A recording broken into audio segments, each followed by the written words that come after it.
Congress party కార్యకర్తలతో కలిసి ఒక సమావేశం చేయడం జరిగింది.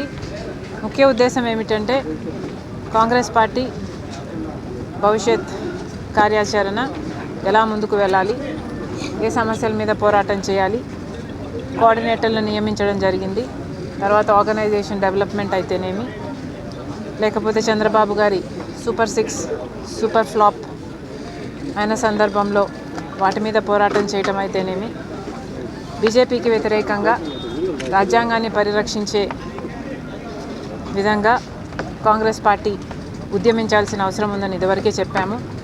ఆ విషయంలో పోరాటం చేయటం అయితేనేమి, ఇలాంటి అనేక అంశాలు ఈరోజు కాంగ్రెస్ పార్టీ కార్యకర్తల దగ్గర నుంచి నాయకులు, డీసీసీ ప్రెసిడెంట్లు, కోఆర్డినేటర్లే కాకుండా కింద స్థాయి మండల్ ప్రెసిడెంట్తో సహా వారికి అవకాశం ఇవ్వడం జరిగింది.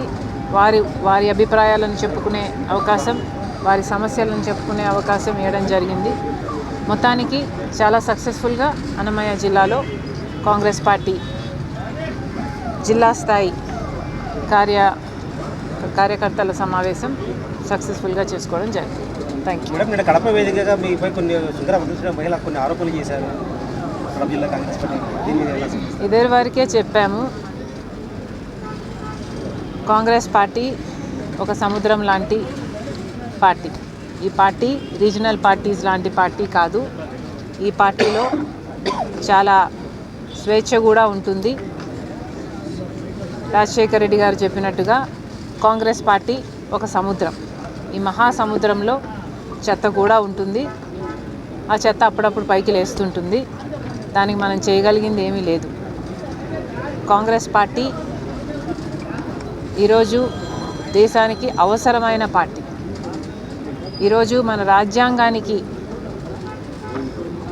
సంరక్షించుకునే విషయంలో కూడా పోరాటం చేస్తున్న party Congress party, India bloc. అలాంటప్పుడు ఇంత మంచి కార్యక్రమాలు చేస్తున్న ఈ కాంగ్రెస్ పార్టీలో వెనక్కి లాగేవారు కూడా సహజం. ఇది మంచి ఉన్న చోట చెడు ఉంటుంది అన్నట్టుగా పార్టీ యాక్టివిటీస్ చేస్తున్న చోట పార్టీ పెరుగుతుంది అని యాంటీ పార్టీ యాక్టివిటీస్ చేసేవాళ్ళు కూడా సహజం. దానికోసమని ఇలా మీడియా నన్ను ప్రశ్నించడం కూడా నాకు చాలా ఆశ్చర్యం కలిగిస్తుంది. ఎవరైతే యాంటీ పార్టీ యాక్టివిటీస్ చేస్తున్నారో వారి మీద కాంగ్రెస్ పార్టీ డిసిప్లినరీ యాక్షన్ కూడా తీసుకుంటుంది. కాబట్టి నా మీదే కాదు, ఏ స్థాయిలో అయినా